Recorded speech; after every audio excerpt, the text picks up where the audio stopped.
You talking about football? Yeah, Town, NFC North. Now let's talk football.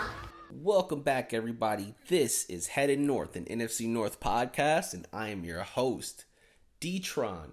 It's been another week that we missed last week, and that was because, I was in Vegas. I was out there putting some money on the Detroit Lions to win the Super Bowl. If you don't believe me, go check the Instagram. I really did do that, and I'll put my bet up there maybe later on. I was having so much fun in Vegas that I could not peel away to do a show.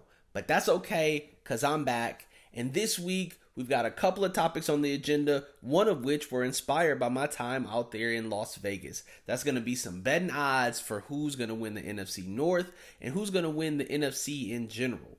We also are going to talk about a list that 2 of the 4 teams made out of the NFC North that they probably wish they were not on. And we're going to go back and touch on some trolling gone wrong up in Green Bay for Father's Day. If you are listeners of the show, if this is your first time, if you've been here before, I just want to say thank you. Either way, hit the subscribe button. Definitely click the like, share, rate, review. Do all the things that might help an algorithm figure us out and share us with more people. And if you don't like the show, well, just don't come back. You don't have to listen. And I appreciate it either way.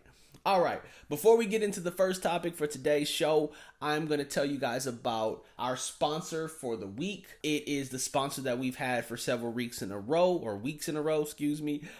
It is offrackshop.com. Offrackshop.com is an online used clothing retail thrift store. They have men's and women's clothing, accessories, shoes, and more. So if you have not already, definitely head over to offrackshop.com and use our code that's down in the description or our show notes, and you can get 15% off your complete purchase from offrackshop.com.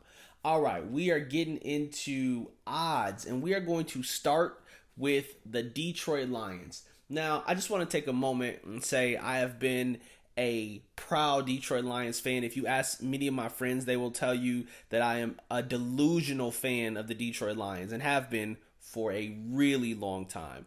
And so it feels good going into a season where other people can see the things that I have internally seen about my team for a long time. But it also brings me some trouble that there's this many people jumping on the bandwagon for the Detroit Lions.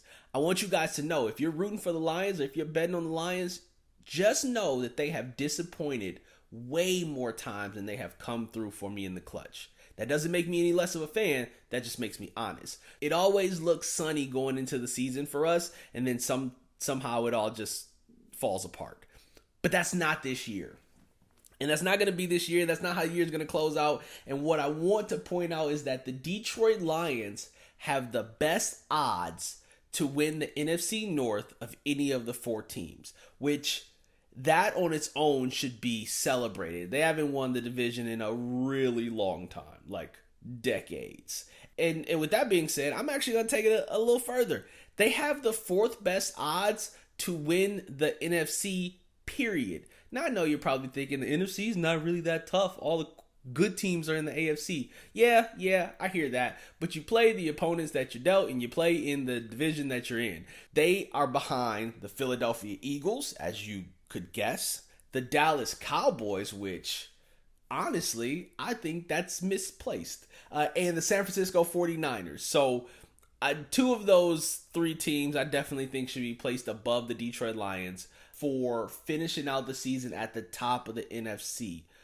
But for sure, I got the Detroit Lions winning the NFC North. The Lions are like plus 140 to win the NFC North if you're betting with MGM bets. Those are pretty good odds. You're not going to make a whole lot of money if you bet them to win it. But it seems that's where everybody's headed, is Detroit Lions to top the division. Just behind them at plus 280 is going to be Minnesota Vikings.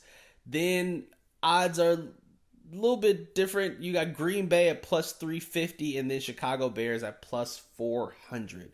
Yeah, so this is the Packers' worst odds to win the NFC North since 2006. Is it a fair statement to say that the Green Bay Packers were due for some rebuild? Seeing as I only believe the Green Bay Packers are going to win a handful of games this year, I don't see them performing better than the Chicago Bears this year, who have a significantly improved defense, another major weapon on the offensive side, and an improved offensive line. I see the Green Bay Packers falling squarely in that fourth spot in the division and really suffering through a year which is going to set them up for the true rebuild that they probably should be looking at already.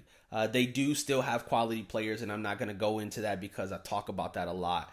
But I just don't think that the changes that they've had at the quarterback position is going to be something that they can quickly overcome. I just don't see it happening in a single year. So the Lions are favored to win the NFC North, but still, it is a weird place as a Detroit Lions fan to have this many people in the Gen Pop supporting your team and rooting for them, and if not rooting for them, certainly betting on them, because the numbers don't lie. They are definitely a favorite in the division to win the division. Now that we talked a little bit about odds and the Lions being the favorites to win the division, and in my opinion, rightfully so, let's talk about some folks who made a list this week that they probably wish that they weren't on. Actually, it's been more like a week ago, 10 days.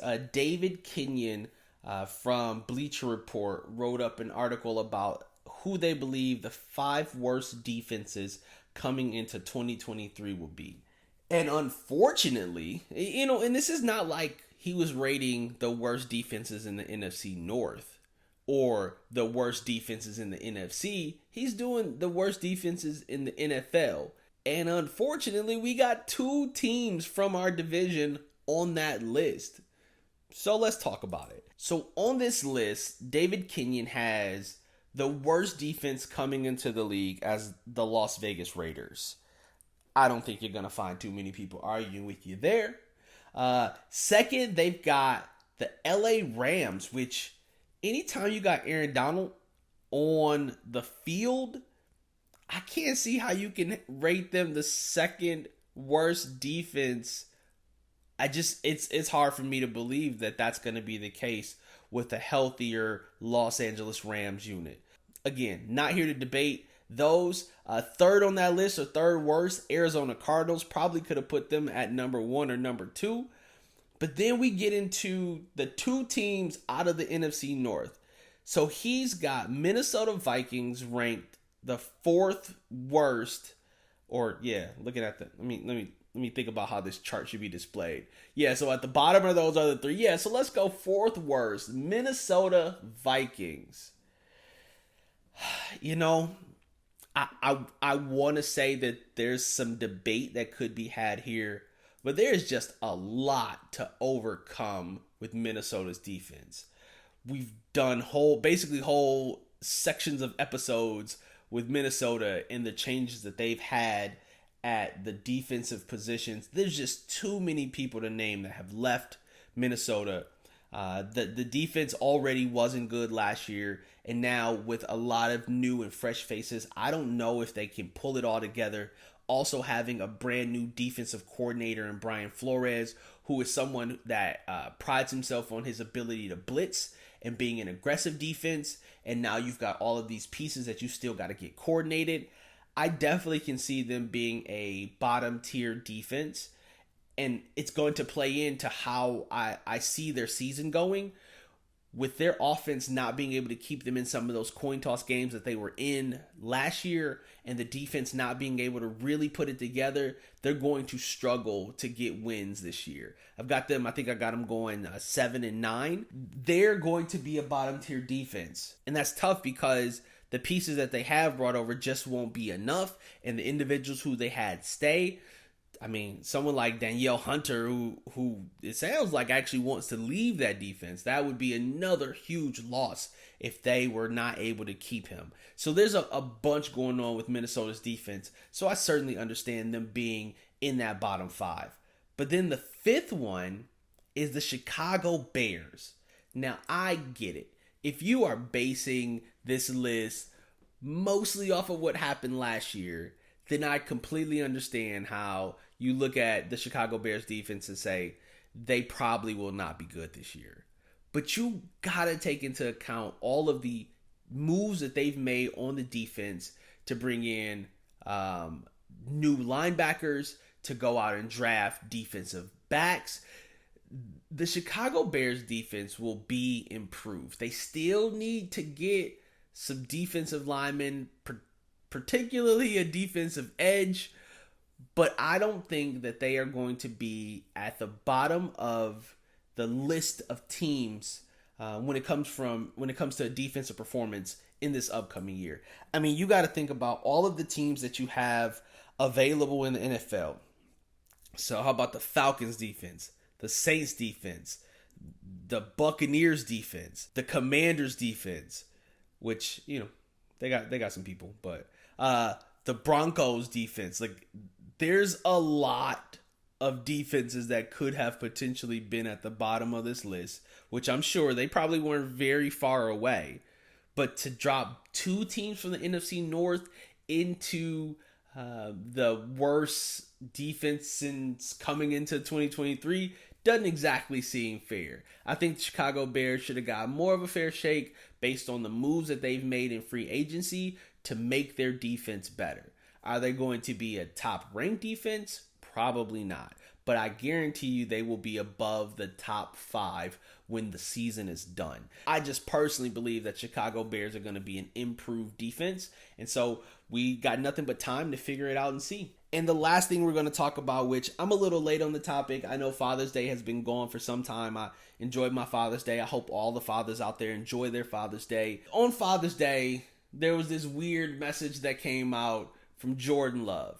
Now, I started this podcast, and early in this podcast, I talked pretty highly of Jordan Love. I thought that he was talented, and I think that he can be a good player in the NFL. Not necessarily this year in his first year, but I like Jordan Love. But Jordan Love, bro, I need you to chill. I need you to chill with the trolling online. Clearly, this is not a game that you are well versed in. And for all that time that you spent behind Aaron Rodgers, I would have hoped that you would have gotten something better than what you did on Father's Day. If you guys are not familiar with what I'm talking about, Jordan Love decided to post a Happy Father's Day message to the Chicago Bears fans. And I think it was supposed to be like he's their daddy, like he's their father, but it didn't come across that way. It sounded like he was calling them his father, which is weird. And clearly something that you should have probably, ran by somebody else before you drop that on social media.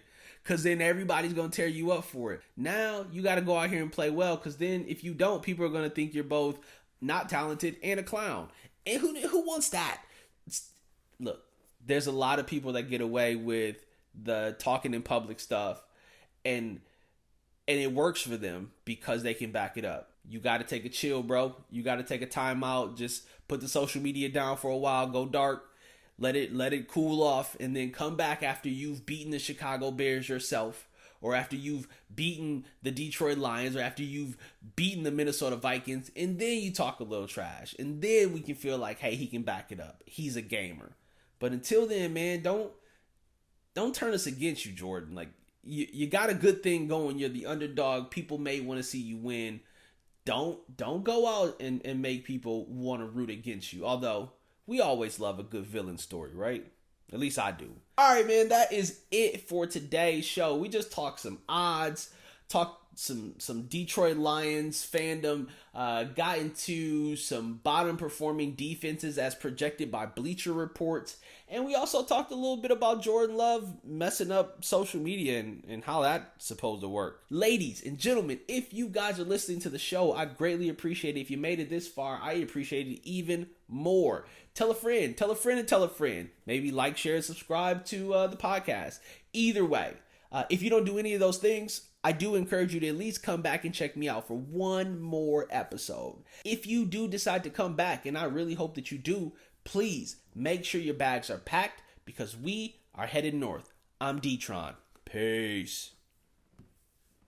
You talking about football? Yeah, Hotel NFC North. Let's talk football.